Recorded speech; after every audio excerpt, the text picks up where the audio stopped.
Boa noite, gente. Tudo bem? Como é que vocês estão? Espero que todo mundo esteja muito bem. Mais uma vez aqui hoje para a gente fazer mais um episódio aí da nossa playlist, né? Evangelho no Lar. Não deem bola muito para minha aparência não, porque hoje eu cheguei bem atrasado no horário aqui de fazer a prece. Foi uma correria danada e eu gosto de respeitar os horários. Mesmo o vídeo sendo gravado, então ignorem a imagem e vamos para a parte que interessa, tá bom? Bom, como vocês bem sabem, né, essa playlist aqui que a gente tem é uma playlist do Evangelho no Lar, uma proposição espírita, onde a gente obviamente tenta praticar o Evangelho no Lar segundo a proposição do Allan Kardec, né, para o Espiritismo no Brasil. E por conta disso a gente usa esse Evangelho segundo o Espiritismo. A gente tem usado esse livrinho aqui, que é uma psicografia da Irene Pacheco Machado.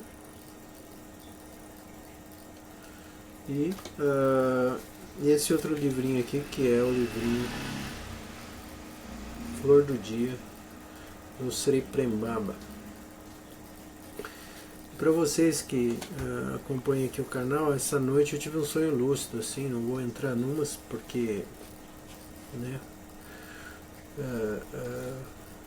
os espíritas tratam essa experiência como um desdobramento, mas eu não estava com uma consciência muito boa não, tá? Eu estava com pouca consciência e tal, e eu fui para um lugar onde tinha algumas pessoas caminhando junto comigo, e aí a gente estava andando num lugar de terra batida ainda, tipo uma fazenda, uma coisa assim, e essa pessoa me explicava coisas a respeito daquele lugar, daquele espaço, o que eu deveria fazer ali naquele espaço. E era uma conversa muito séria.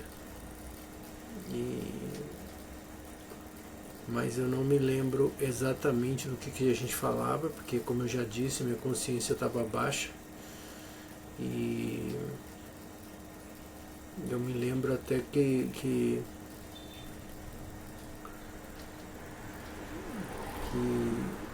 logo que ele estava dando as orientações, eu estava fazendo planos, do tipo, não, aqui eu vou fazer assim, ali eu vou fazer assado e tal, aqui nós vamos construir uma coisa assim, enfim. E aí eu lembro que a gente saiu beirando uma cerca assim de arame, e foi caminhando em direção a um portão estreito, por volta de 1 metro, assim, tal, estava tudo molhado assim. E eu fiquei com a impressão de que não era um umbral não, era uma faixa vibratória que vamos chamar assim normal, muito parecida com a nossa aqui. Então eu fiquei bem, achei estranho, enfim, essa faixa dimensional. Parecia uma coisa muito aqui, a energia desse lugar aqui mesmo do planeta Terra. Achei muito estranha a experiência, mas me lembro pouco, porque como eu disse, eu tentei ficar, né, tentei usando umas técnicas assim para tentar conseguir rememorar, mas não consegui rememorar, só rememorei uns pequenos pedaços, uns flashes, enfim. E por que eu estou falando isso? Estou falando isso porque ontem, antes de dormir, eu fiquei fazendo uma técnica da respiração, que é a mesma técnica de respiração que a gente usa aqui para fazer a prece. Então, normalmente quando eu vou dormir, na pior das hipóteses, eu fico movimentando energia, né, entre os chakras, e pratico essa respiração. Então isso naturalmente já de certa maneira já deixa a gente mais sutilizado um pouco, né? E foi isso que aconteceu ontem. Eu não fiz prática energética nenhuma, mas fiz essa movimentação e também a respiração. Então por isso eu nem quis gravar um vídeo falando especificamente sobre isso, porque acho que não valia a pena, tá? Mas isso me ocorreu agora por conta da respiração que a gente faz normalmente aqui, né? Que é essa técnica que eu sempre repito, que é a mesma, que a gente inspira em 2 etapas, né, e depois expira numa terceira etapa. Então seria com o objetivo de dilatar a nossa aura e, obviamente, fazer a gente ficar mais sutil. Tá? Agora 86 batimentos cardíacos, vamos ver o que vai rolar após a respiração. Ontem subiu, vamos ver se hoje vamos baixar a respiração, baixar os batimentos cardíacos. A gente faz normalmente assim, ó, inspira de novo, segura e expira.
Na hora que eu mudei de casa, eu mudei para uma casa que é mais barulhenta do que a outra que eu morava.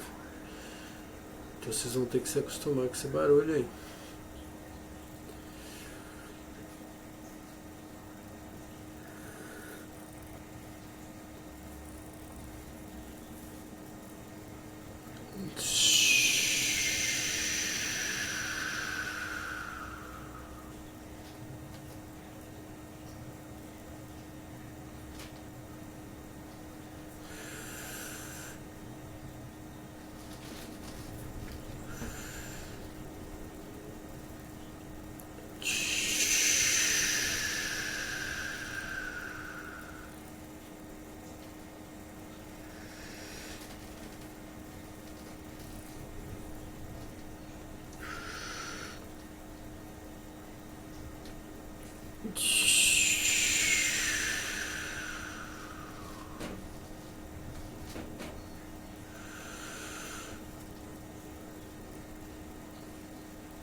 Caiu para 78, não caiu muito não, mas deve ser porque tenho jantado cerca de 40 minutos antes da prece. E é por conta disso deve estar em processo de digestão, né?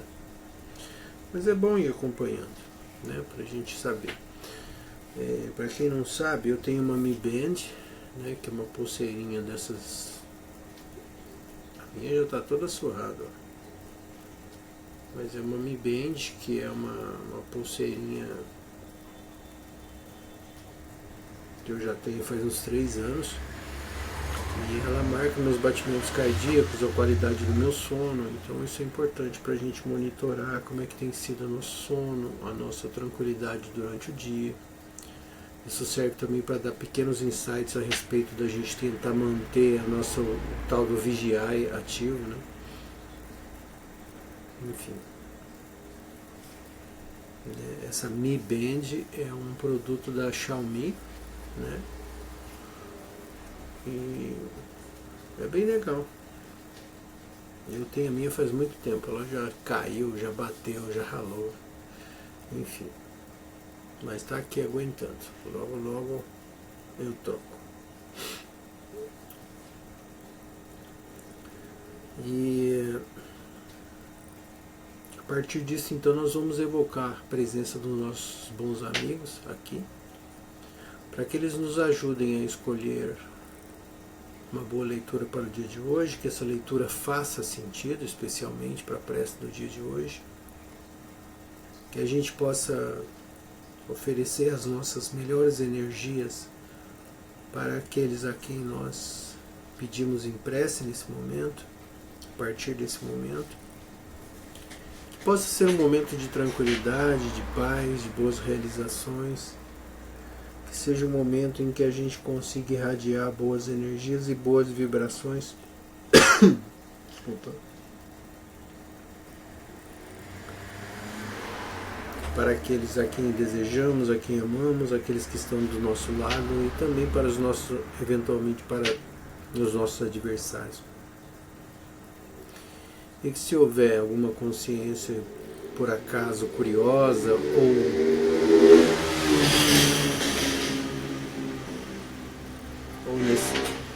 ou necessitada, que ela receba as nossas melhores vibrações a fim de que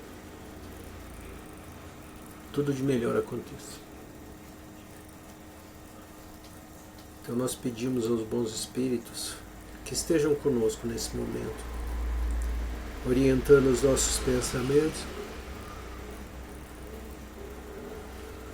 protegendo a nossa casa e permitindo que nós consigamos dilatar as nossas auras a fim de que essa energia seja da melhor maneira aproveitada, tanto pelos bons espíritos, quanto para as consciências que são os nossos alvos, a fim de que todos saiam dessa prece melhor do que entraram. Pedimos a presença consoladora dos bons espíritos, a proteção amiga dessas consciências, e que Jesus abençoe a todos nós. Pai nosso que estais nos céus, santificado seja o vosso nome. Venha a nós o vosso reino e seja feita a tua vontade, assim na terra como no céu. O pão nosso de cada dia nos dai hoje, perdoa as nossas ofensas, assim como nós perdoamos quem nos tem ofendido. Não deixeis cair em tentação, mas livra-nos do mal, que assim seja.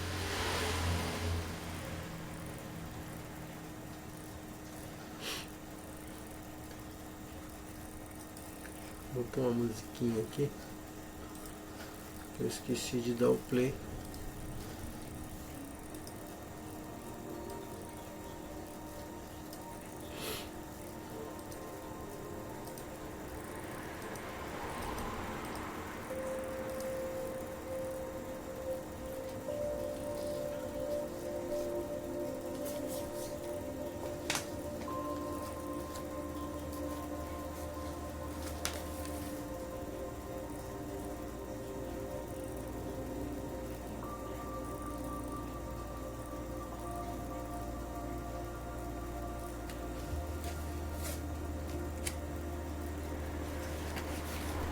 A nova era. Um espírito israelita. Mulhouse, 1861.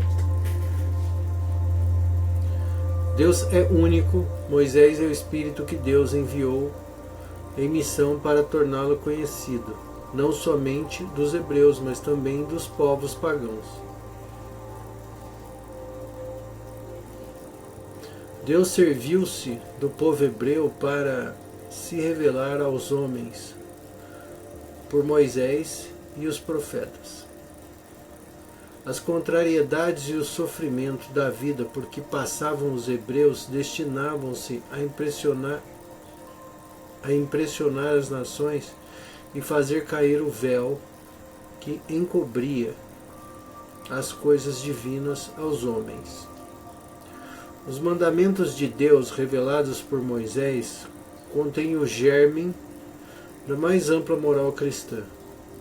Os comentários da Bíblia restringiam-lhe o sentido, pois colocados em prática em toda a sua pureza não seriam então compreendidos. Mas os 10 mandamentos de Deus nem por isso deixaram de ser o brilhante frontispício da obra, como um farol que deveria iluminar a humanidade no caminho a percorrer. A moral, isto é, o conjunto de regras de conduta, os costumes, bem como os princípios espíritas ensinados por Moisés, eram apropriados ao estado de adiantamento em que se encontravam os povos chamados à regeneração. Esses povos semi-selvagens, quanto ao aperfeiçoamento da sua alma, não compreendiam que podia adorar a Deus e não ser por sacrifícios sangrentos, e muito menos que fosse preciso perdoar aos inimigos. Sua inteligência era notável sob o ponto de vista material das artes e da ciência, porém era muito atrasada em moralidade, e não atenderiam uma religião que fosse inteiramente espiritual. Era-lhes preciso uma representação semimaterial, como a que lhes oferecia a religião hebraica. Assim, enquanto os sacrifícios falavam aos seus sentimentos, a ideia de Deus lhe falava ao espírito. O Cristo foi o iniciador da moral mais pura, mais sublime, a moral evangélico-cristã, que deve renovar o mundo, aproximar os homens e torná-los irmãos, que deve fazer brotar a todos os corações humanos a caridade e o amor ao próximo, e criar entre todos os homens uma solidariedade comum de uma moral perfeita.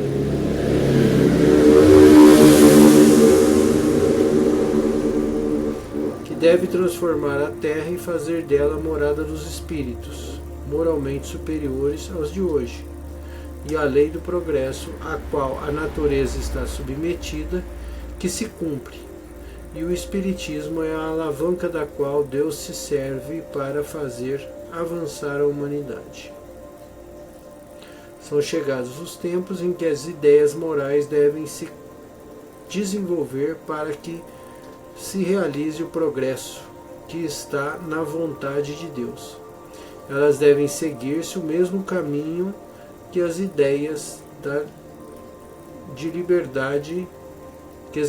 liberdade percorreram, como suas antecessoras.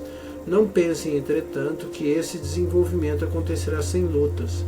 Não, pois para chegar à maturidade elas precisam de abalos e de discussões, a fim de atrair a atenção das massas. Uma vez despertada a atenção, a beleza e a santidade da moral impressionarão os espíritos, que então se dedicarão a uma ciência que lhe dará a chave da vida futura e lhes abrirá as portas da felicidade eterna. Moisés começou, Jesus continuou e o Espiritismo concretizará a obra. Essa leitura aqui para mim é muito provocante. E por quê? Porque vocês que já me acompanham aqui há algum tempo já sabem que eu gosto de questionar tudo. O tempo inteiro. E esse tipo de leitura, por exemplo, ele termina com uma frase que diz aqui o seguinte, ó, que é a mais provocante de todas. Moisés começou, Jesus continuou e o Espiritismo concretizará a obra. Isso é um perigo, o Espiritismo concretizará a obra. Por que eu digo isso? Nesse texto ele diz que há sempre a necessidade da renovação, e essa renovação não virá sem lutas. Então o que acontece? Quando a gente observa, olha para as gerações anteriores à nossa, normalmente, ou geralmente, as gerações anteriores, geralmente elas gostam de cristalizar, por isso que eu estou dizendo geralmente, tá? Elas gostam de cristalizar conhecimentos e formas de se viver em sociedade. Então, normalmente, as gerações de pessoas mais idosas, elas são geralmente mais tradicionalistas. É lógico que existe nesse universo pessoas também que estão de mente aberta, ainda estão com os pensamentos ventilados, vamos dizer assim, por novas ideias o tempo inteiro, e o tempo inteiro estão questionando. Mas é comum, pelo menos nas gerações que me antecederam,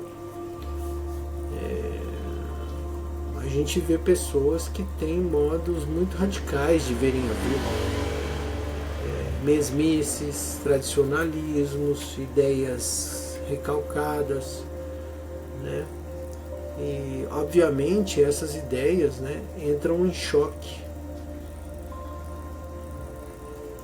com os novos tentames da modernidade, né? com as novas direções que a humanidade vem tomando, especialmente porque a gente nunca teve tanta informação como a gente tem agora. E ainda bem que é assim, porque cada vez mais essa informação, e há que se discutir essa informação, mas a qualidade dessa informação, mas essa informação tem chegado cada vez mais para o maior número de pessoas possível. A informação está aí. Cabe a você escolher o que te serve, o que é bom para você e o que não é. Né? Mas uma coisa que de certa maneira, vamos dizer assim, emperra um pouco o desenvolvimento da sociedade, são as pessoas que são ensimesmadas nos seus padrões, nas suas ideias, nas suas falas, no seu jeito de ser, né, que são teimosas às vezes, né? Então, por exemplo, às vezes a gente está na vanguarda de um novo movimento social, de um novo acontecimento em sociedade, novas tendências, novas, né, vertentes, e a pessoa ainda está com aquela ideia de 1930 na cabeça, 1950 na cabeça. Né?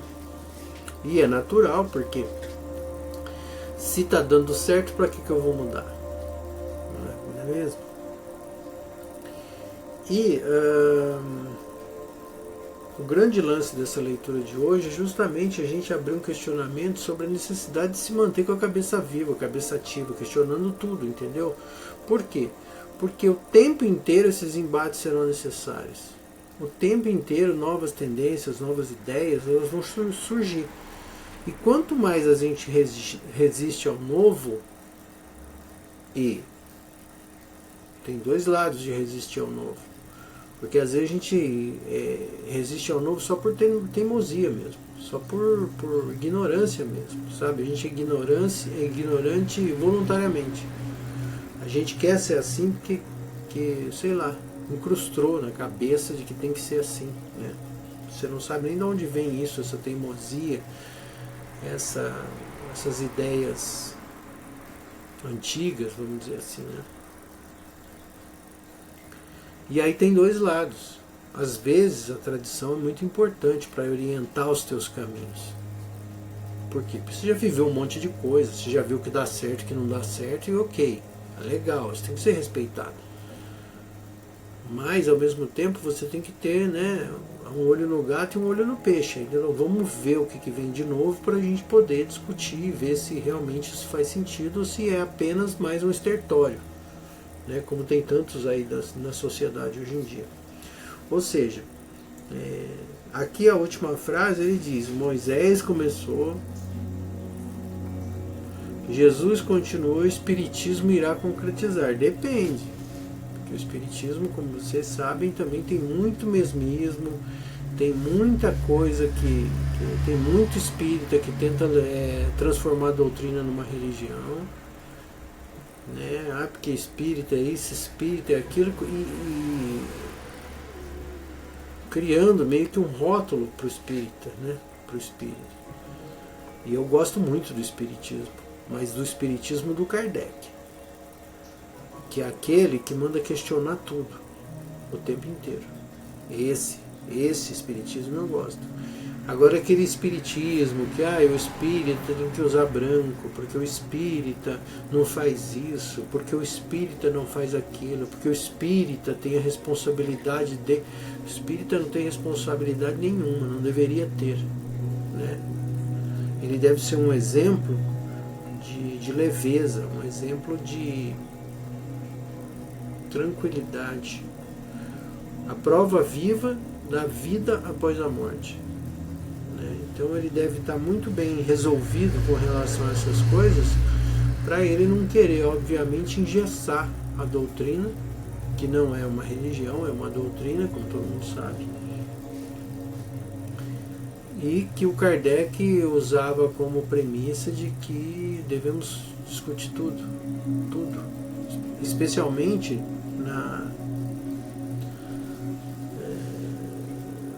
o próprio Kardec diz que quando você vai, você sendo espírita, você deveria ler tudo que se opõe ao espiritismo. Você deveria ler tudo de todas as religiões. E se alguém está falando mal, você teria que ter a humildade de assumir, né, que talvez você possa estar errado. Esse é o espiritismo verdadeiro. E não aquela coisa rotulada, né? Aquela coisa canônica, né? Não, isso pode, isso não pode, isso é desse jeito porque o espírita faz assim. Então quando ele fala aqui que o espiritismo vai concretizar isso, né, para mim soa estranho, porque tudo depende de como os espíritas vão conduzir esse processo, né?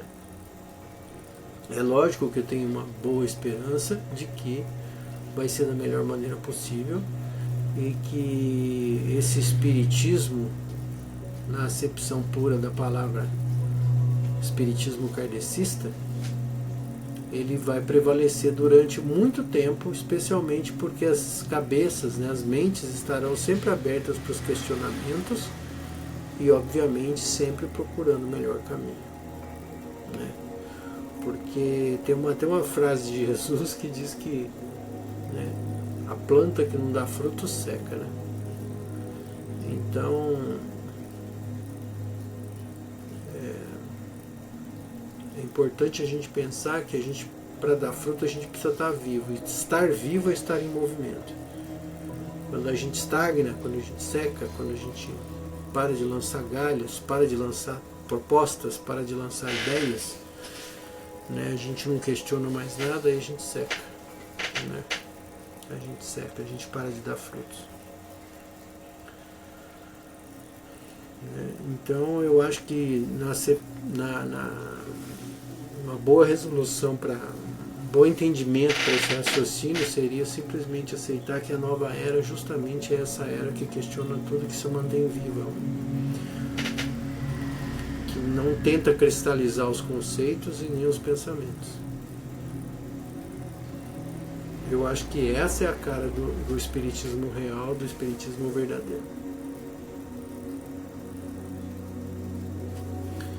Mas enfim, eu abri esse parênteses aqui porque foi muito provocador para mim para o tipo de espiritismo que eu acredito, né?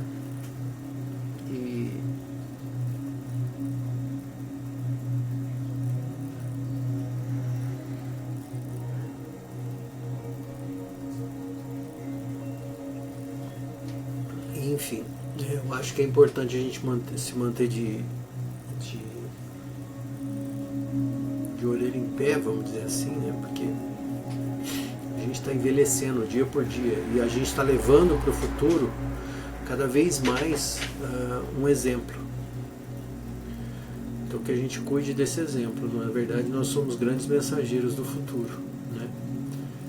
E cada vez que você cristaliza alguma coisa, essa mensagem para. Ela de algum jeito ela atrasa. Ela não vai chegar, porque ela vai cair em desuso. Tudo que é estagnado morre.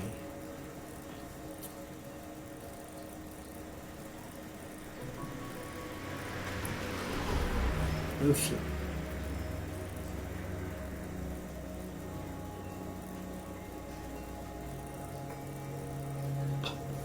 E aí nessa primeira parte da nossa prece, gostaria que nós fizéssemos uma prece pelas crianças, porque os mais jovens, essas gerações que estão chegando agora, elas estão cada vez mais imersas nesse novo oceano de informações novas. Então é importante que, de fato, essa nova era seja azeitada por nós, né? Que de certa maneira estamos no protagonismo da vida em relação às crianças. Então gostaria que a gente pedisse, como a gente tem essa questão da hierarquia, né? Adulto sobre criança, que a gente possa rezar pelas crianças hoje na nossa prece pública. Tá bem?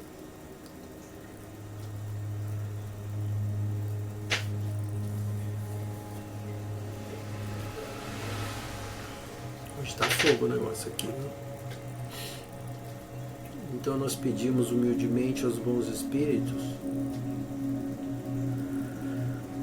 que nos ajudem a preencher as lacunas que um dia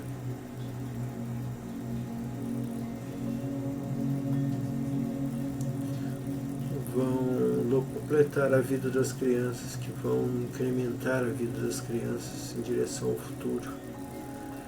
Nós possamos ser um pouco mais úteis na transmissão de uma boa informação e de um bom posicionamento e condicionamento educado em relação às crianças e ao futuro.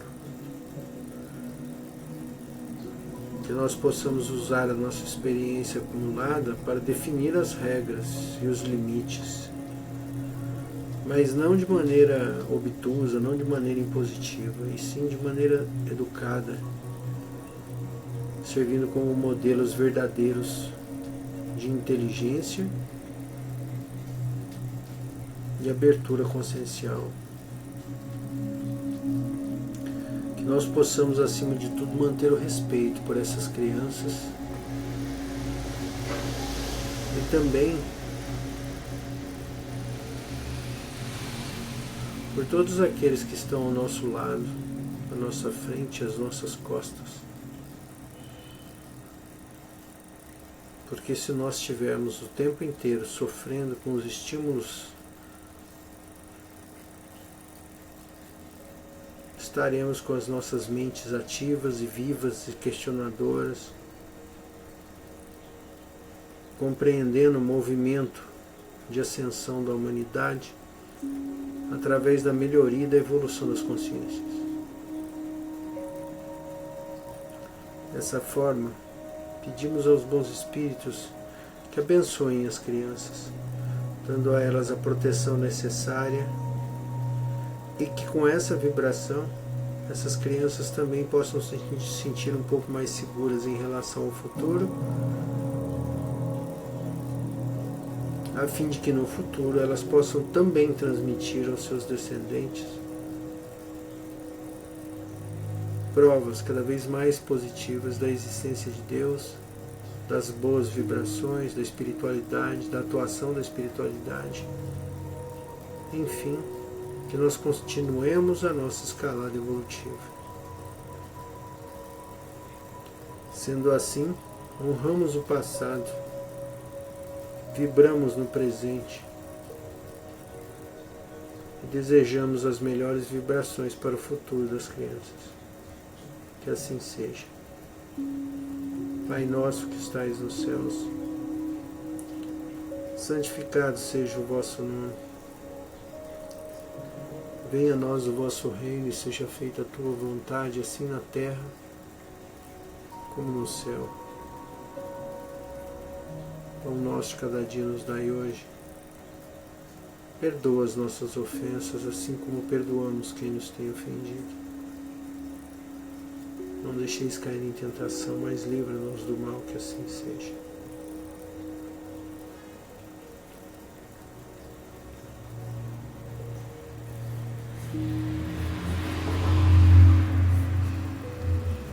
A esse respeito, confere Jacó.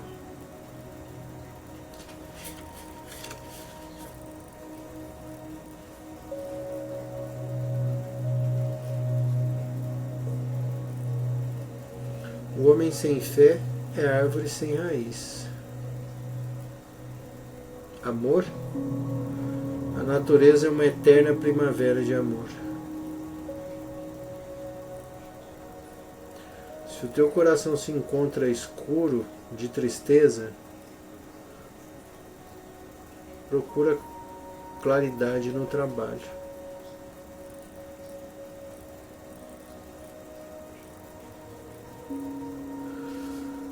Eu leria mais, mas me chamou a atenção uma coisa aqui. Nessa última frase, quando ele diz, obviamente, para a gente procurar a qualidade no trabalho, não é trabalhar numa empresa, né? Está bem entendido isso, né? No trabalho assistencial, no trabalho caritativo, né? Então, esse é o verdadeiro trabalho, é o trabalho que satisfaz a consciência, não é o trabalho que satisfaz o corpo físico. É lógico que é bom trabalhar, é necessário trabalhar para satisfazer o corpo físico, mas o trabalho que ele se refere aqui é o trabalho espiritual. Quando você voluntariamente faz algo por alguém, né?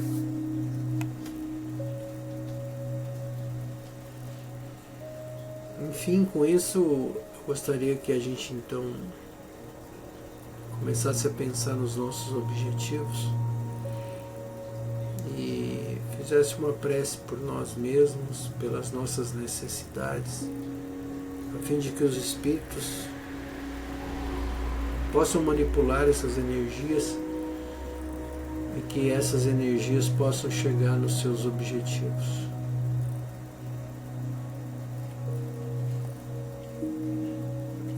Pedimos aos bons amigos que ajudem nos nossos tentames, que permita que as possibilidades nos favoreçam, no sentido de alcançarmos o que precisamos. Pedimos também, cada qual, pelas nossas necessidades, pelos irmãos que caminham conosco e até mesmo pelos nossos inimigos, que na maioria das vezes não nos compreendem, ou estão ainda enceguecidos pela vaidade, pelo ego, pela raiva, enfim. Por isso, pedimos especialmente para que as nossas necessidades sejam atendidas, porque sabemos o nosso tamanho e até onde podemos ir. Bons espíritos, ajuda-nos.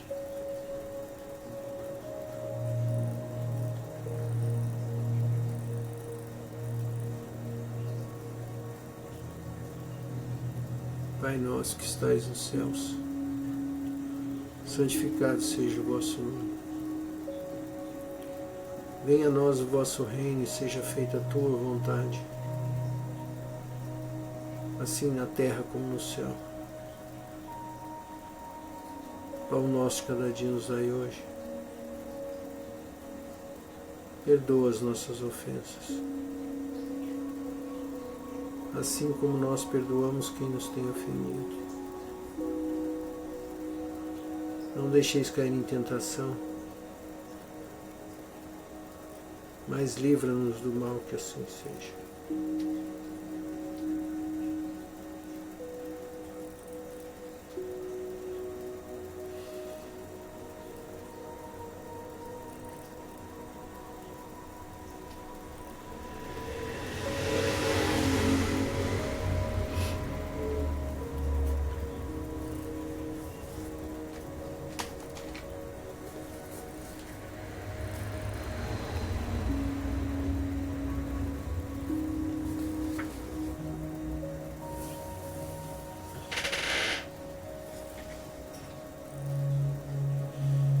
Medo da liberdade.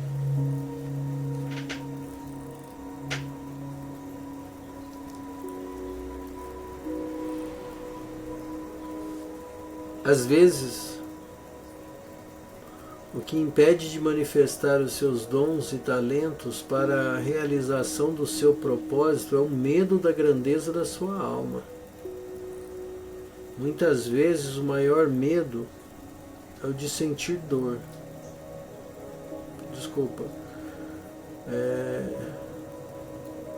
Muitas vezes o maior medo não é o de sentir dor, mas sim de ir além dela e se deparar com algo que está além dos domínios do ego e da mente,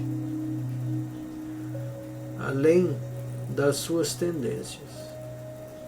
Você tem medo de se mover em direção ao desconhecido e algo que você não domina, embora isso seja tudo que você quer, embora seja extremamente prazeroso crescer, expandir e desenvolver a sua força. Você tem medo. Você tem medo de ser livre. Mas a realização do propósito da alma está intrinsecamente relacionada com a liberdade.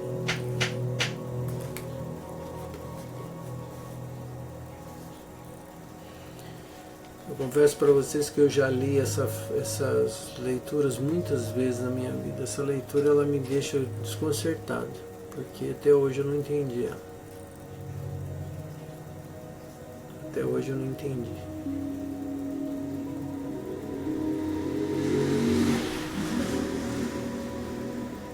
Eu acho que é uma recusa do meu cérebro a entender. Na verdade, eu acho que é isso.